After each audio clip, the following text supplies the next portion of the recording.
So let's discuss the next comprehensive type question of mechanics of fluid. If a body is in stable equilibrium, the metacentric height should be, okay, whether it should be zero, positive, negative, or depends on fluid. Okay, for a stable equilibrium, we know a body can be stable, unstable, or neutral position. So when the body is in stable equilibrium, the metacentric height, okay, what is magnitude? So how do we define it? So these are the three different cases of when a body its metacentric height when it's floating. As you can see from the figure, for body to be in stable equilibrium, the metacentric height should be above the center of gravity. Okay, if it is an unstable equilibrium, it's a metacentric height, so metacentric point, whatever it is m, it's below g. So for stable equilibrium, the point m is above g, the floating body is in stable equilibrium. Okay, it's slight, I mean, what really happens there is, if I suppose, as you can see, this is the actual case when the body is resting, it's half floated. Okay, so this you can see in it's half floated in water. Center of gravity is G. It's a buoyant force B, and weight weight is acting downwards. So the center of gravity is a normal position. Uh, Suppose I am giving a force, a disturbing couple. I'm just tilting it one side. What really happens is center of buoyancy, buoyant force or buoyant point, is acting on this line or shift to this point B1. Okay, center of gravity remains in the axis, exact center of this axis of the whole body. So it will be that position, but B changes to B1. Okay, so metacenter is basically a point which can be extended from this B1. Okay, B changes to B1, and if I extend this B1, it will end up at this point M on the axis of the body. So you can see the buoyant force B become B1, and this B1 will be the new point where the buoyant force will be acting. What is the center of buoyancy or buoyant? This is a new point after the body is tilted. So the center of buoyancy acted, the buoyant force act through this point. So it will be in upward direction. The weight of the body, of course, will act through the G only. Okay, center of gravity, the weight of the body will only act through the center of gravity. Okay, it will be in this point. So you can see that the force upward, and on the other hand, there's a force downward. So create an anti-clockwise couple. So this has happened when I am tilting this body in the clockwise direction. There's an anti-clockwise couple acting. So this would eventually regain back to this exact position, initial position. I mean this. Okay. So when a body is supposed to be in this position, when I am giving a disturbing couple or force in the clockwise direction, due to this effect, an anti-clockwise couple or force is developed by the body to go regain its original position. So that's why it's in stable equilibrium. For not to that happen, the metacentric height should be above G. Or I can say it is in positive direction. Okay, whenever it's above G, it is positive, below G is negative. You have to remember that. The same case for unstable equilibrium will be in below G. Okay, that means negative. Okay, for unstable equilibrium of a body, it will be in below G for negative. So it won't happen if I'm just moving it in the clockwise direction or disturbing couple in the clockwise direction. The net effect will be also in the same direction, so it won't regain back to the original position. So that's why it's unstable equilibrium. For neutral equilibrium, if the point M is at the center of gravity, the floating body will be neutral. That means that M is at the same point of G. That's neutral equilibrium. So the answer will be positive. So next one, an object with specific gravity 3 weighs 600 Newton in air. When it is fully immersed in water, its weight will be. Okay, we have a body having specific gravity 3 and it has a weight of 600 Newton in air. Okay, outside the condition. But suppose it is fully immersed in water, what could be its weight? Okay, when the body is fully immersed in water, its weight means you have to find the apparent weight.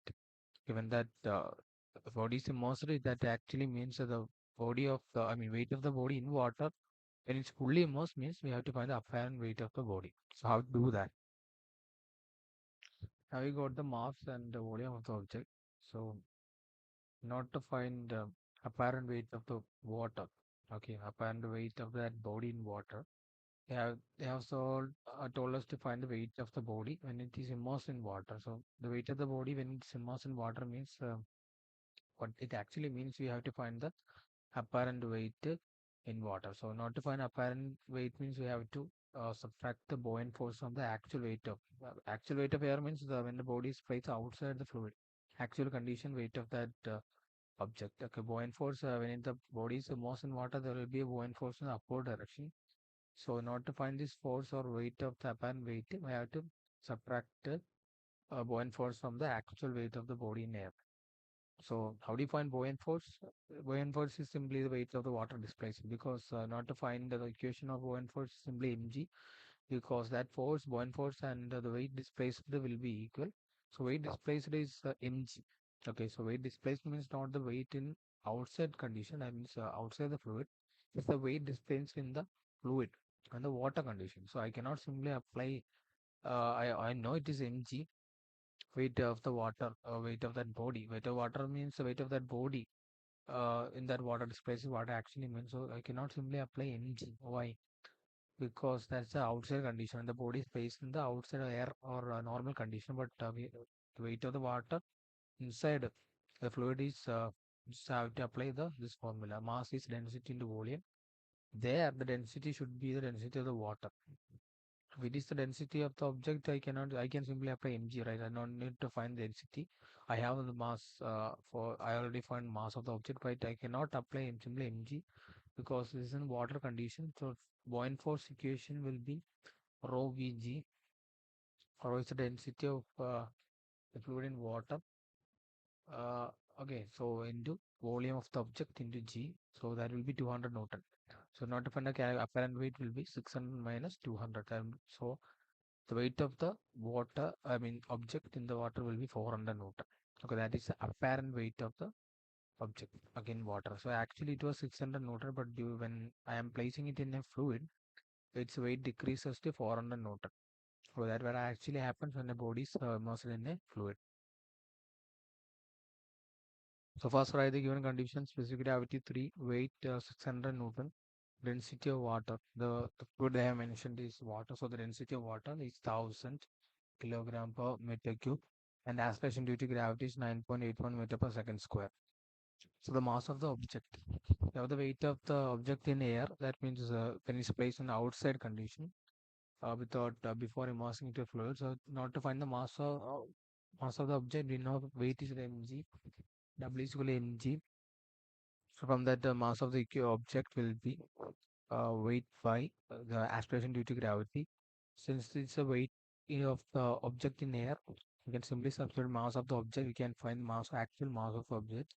So 600 by 9.81 will be 61.16 kilogram. That will be the mass of the object. Next, I need to find volume. Okay, I need to find volume.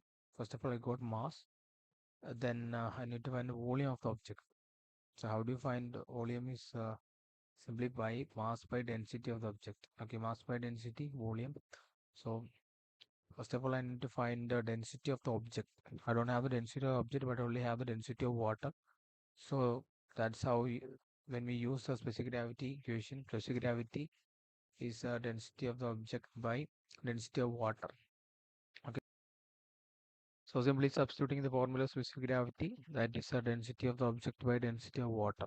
So this is a general equation of specific gravity. So substituting density of the object will be 1000 to 3, which is 3000 kilogram per meter cube. Okay. So I can finally find the volume of the object that mass of by density. So 0.0204 will be the volume of the object. Now I got the mass and volume of the object. Okay. The stream function of the velocity field of P. Okay, we have stream function and of a velocity field. They are already given the velocity field, which is x plus y I plus x minus y j. So this is in component form. We have to find the stream function. So we have to find among with this, which is actually the stream function. We have the velocity field. So how do we find it? So this is a definition of a stream function.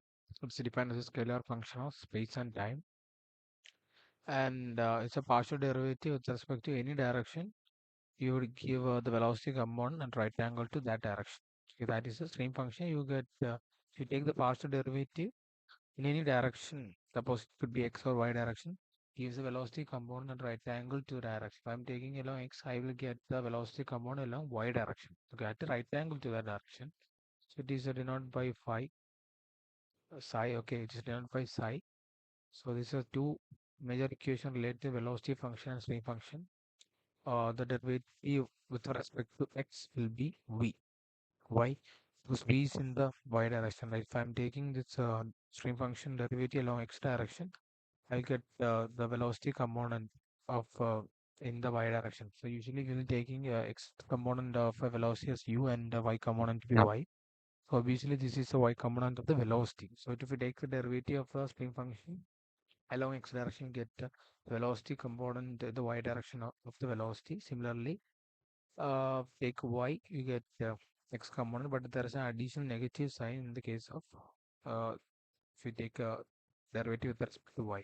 So these are the two major equation for stream function and velocity function. So by using this equation, we can solve this problem. So this is the initial equation dou phi by dou x to be v and dou phi by dou y is minus u. That's a negative sign. Sorry, that is not that much clear. But I'm reading it. Dou phi by dou x is v and dou phi by dou y is minus u. So this is the normal velocity component equation. Ui plus Vij, u is the x component and v is the y component. So v equal to the equal to sign. So from that, we have in the question we have given the velocity function. So I can write u is equal to u to be x plus y and v to be x minus y corresponding to the u and v in the given question. So, taking this equation, dou phi by dou y is minus u. Okay, minus x plus y, it will be minus x minus y. So not to find y, you have to integrate with respect to dy. So it will be minus xy minus y square by 2 plus. There is a constant of integration. So I am not writing simply c1 or c. So I am writing that constant of integration as a function of x because I am integrating with the respect to y. So that constant will be function of x. So I can write minus xy minus y square by 2 plus f of x. So I have phi to be this equation. So differentiating with respect to x, dou phi by dou x equal to will be minus y plus f dash x. Okay, and this y square will not be there because we are differentiating with respect to x.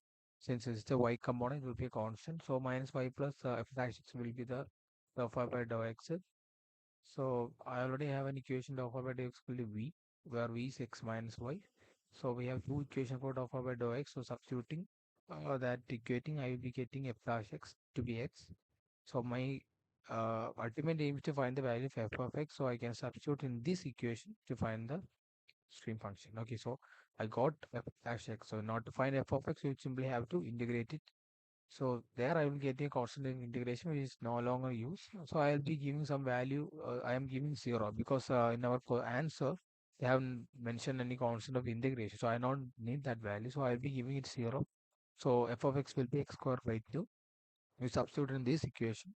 So you get the final equation of stream function to be minus xy plus 1 by 2 into x square minus y square. So this is the answer.